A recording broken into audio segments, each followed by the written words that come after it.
Greetings, it's Mark London. I thought I'd share my experience last year doing a flipped classroom, but I thought I'd do it in a way that is how the student experienced it. So I thought I'd do a video, so if you're interested in the flipped model or some of the technology I use within my classroom, you could see it through a video as a student watches videos at night. So the point of this Prezi or video here is to state my findings and when I surveyed my students, and then introduce Schoology to those of you that don't know what that is, along with Camtasia, the two pieces of technology I used on an everyday basis.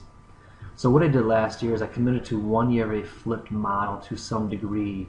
My thought was that it would give me more time within my classroom for higher level thinking, student engagement, application projects, things I've had to take out of my classroom to be able to teach the skills or standards that it was a sacrifice for that. And so I need to get those back into the classroom, and so this is an idea of how to do that. I surveyed throughout the course of the year my students from their perspective what they thought of the flipped model.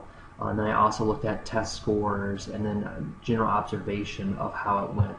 So the technology piece, there's two pieces of technology I used. The first one is the Camtasia program. This was used to actually do the screen capture. So right now, as I'm talking, I'm using Camtasia to videotape my webcam and the screen, the Prezi.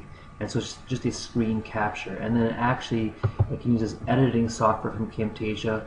So this is a view of the Camtasia program, and it's pretty slick how it can do all the editing features. It's pretty easy to use. I use very little of its capabilities, but it gets the job done for my students.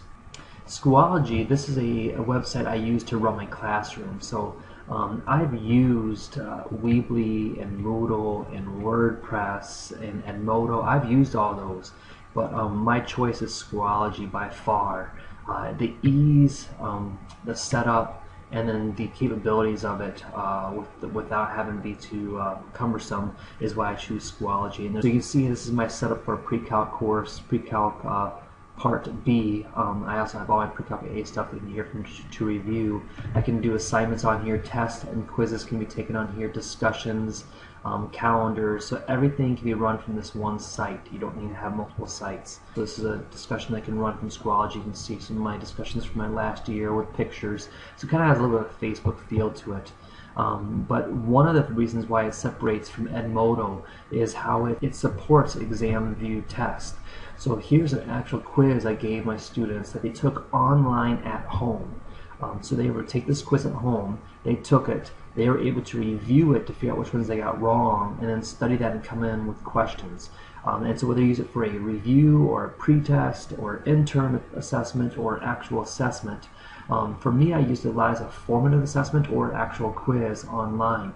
And it took away some of that time in class that was wasted from them taking the assessments when they could do that on your own time, and then in class they were able to work on projects or have some of that deeper level thinking or some of the conversations we need to have in the classroom. Now as a teacher, I can see the results of these, so I can see the breakdown, and then I can actually look at it by student and by question. So then here is by question, so I know the percentiles of where they're at by question, and then I can look at each response so I know which students are getting it wrong and what their mistakes are. So those are the two pieces of technology I used throughout last year that I'll continue to use this year. So here's my flipped classroom. So Honors Algebra 2, I started last year, first try, and I had two sections of it, and I found out that about 15 to 20% thrived in that. They really enjoyed that setting, and their understanding was really deep and more than what they would get in a typical classroom. And then about 15 to 20% struggled in that model. They still maybe made it through there, but it was not their style. Then you have that null majority that was fine either way. The flipped classroom did create more time in class for some of those higher level thinkings that I've not had in the past, and that was the big pro for me. It's not just the flipped, it's what you're able to bring in the classroom because you have some more time, which made it a valuable technique. I was also able to get a lot more formative assessment. For instance, I would actually have students watch the video to complete a problem at home after they watch the video, and they come in, they turn that in right away. into me, and I was able to check those real fast. And the ones that got it wrong, I could go to during class time and do like a one-on-one tutor session with those students before they're working on the homework or while they're working on the homework. So here's some of the results from the students. I did 4 surveys here. You can see the results. Do they have internet access? Few that don't, and that happened throughout the entire year. I just have to communicate with them, give them CDs so they can still watch it on a computer, but they didn't have the internet. So they can watch it on the computer at home with the CD I just burned, or they can come in classroom and watch it if they prefer to do that online. Do you watch the videos every night? A majority of them did. At the end there, in Algebra 2, they kind of fell off, but still a majority of them did. Are your questions answered within class time? It was good within the survey. All 4 surveys were about the same. Do you ask questions in class time? It increased, and this is kind of a trend I saw from my observations, is that students became better students in this model. They learned how to be a good math student, what it takes to be an independent learner, and I actually started surveying that. I started surveying this at survey 3 and 4 because I started noticing that within my students. As the first and second, I didn't asking this question, but I started asking because I noticed that students became much more independent learners within this model. Are you able to learn from the videos? A high percentage said yes, they were able to. No issues in Algebra 2. In my mini lesson, I did start doing a mini lesson, and that increased their understanding. They enjoyed that, or it helped them. And so mini lesson was just when they come in, I would go over questions they had and kind of go over a few kind of main problems they should understand or know how to do from the video. And then, do they want me to continue doing it? And you see about 3/4 of the class really would like me to continue doing the flip model. And so I was excited after this class. And they also felt about 3/4 it improves the understanding of math. So after Algebra 2, I was super stoked. I thought that it would continue in pre-calc and even be better the next trimester. I thought it really did help us have more projects, engagement within class time, collaboration between students. They were driving the classroom, not me. Personally, I was actually having a hard time though, because I lost some of my identity within the classroom because I wasn't running it so much, and so I had to take a back seat and let the students run it. So I had to have a change how I was building relationships with students. I had to be going one-on-one with students. So it gave me time to work with students one-on-one, but the classroom environment where you're kind of having a whole classroom discussion didn't happen as much. Now, second try pre-calc was a whole another ballgame. Right away, I noticed there were some issues. The internet was not an issue. They still had the same thing if you had to watch it through a CD. Were they watching the videos? Most of them were watching the videos. You can see there was a few more that were not. I did 3 surveys during this trimester, so the 3 surveys here are different. As the trimester went on, less of them watched the videos, which was a concern. And so you can see here, do you learn from the videos? You can see that also decreased. And so I found this trend here in survey 3 that a lot of things declined.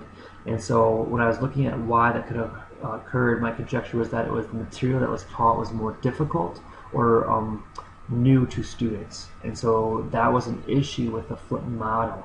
That if it's new, completely new, or it's more complicated, students have a harder time with this model. They still felt their questions were answered in class. It declined a little bit when the material became more difficult. Do they ask questions? You see how it actually increased again with survey 3 when it became more difficult. The mini lessons they still felt helped. Now here is the alarming one, is the first survey, okay, about almost 70% like my Algebra 2, but as the surveys went on, it declined to survey 3 where actually more students wanted me to stop having a flipped classroom. And so then I was concerned about this model. And I still thinking a lot of it was because of the material in survey 3 when I was teaching that was much more difficult for those students to grasp using the videos. They did feel it helped them become an independent learner, although when the material becomes difficult, they had a hard time being an independent learner. To help their understanding, 2 and 3, they said that it hinders their understanding. And so the level of math that was occurring I think was an issue with this model for these students. So I don't know if the videos need to be longer, a different style, or just not a flipped model for this classroom. So the second trimester I was much more concerned about, and so what I figured I'd try third try was to kind of change it up a little bit and to do more of a blended model for third try. And blended means is that I kind of do some videos and then some instruction within class, and I kind of work it based upon the content that was being taught. I actually did one survey for this class.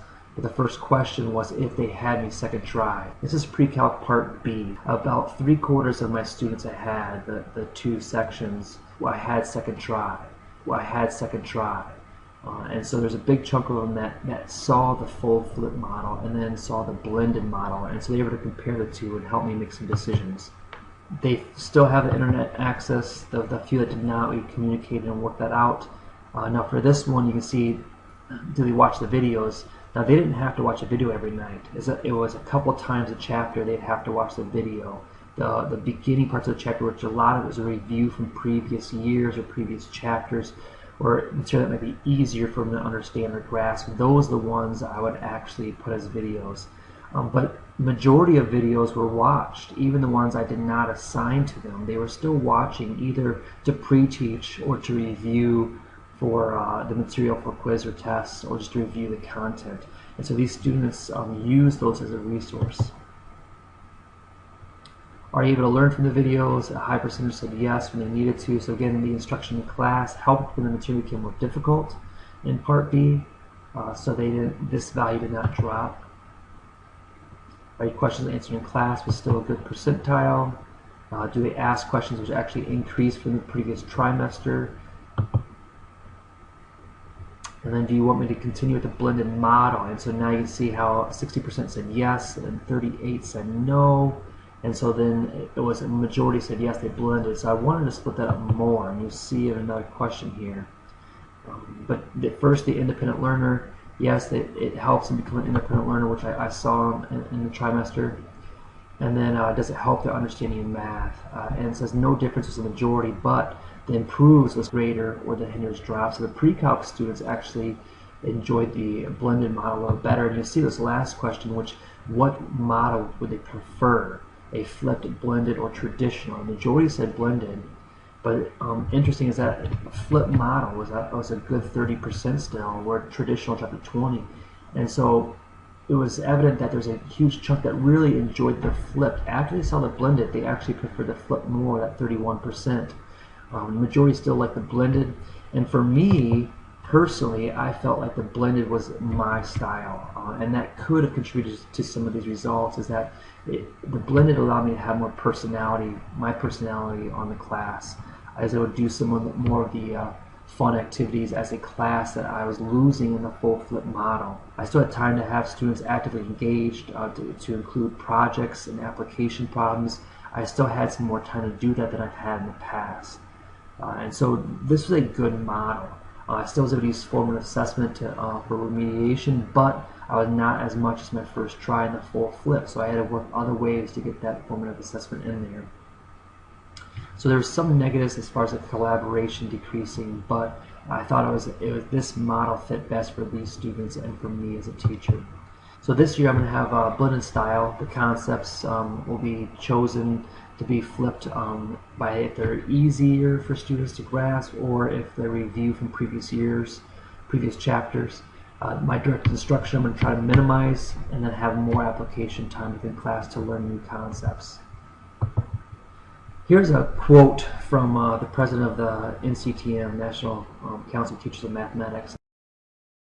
And she goes on, I like this one even better, is that rich mathematical tasks provide students with opportunities to engage deeply in mathematics as opposed to a lesson in which the teacher demonstrates and explains a procedure and the student attempts to make sense of the teacher's thinking.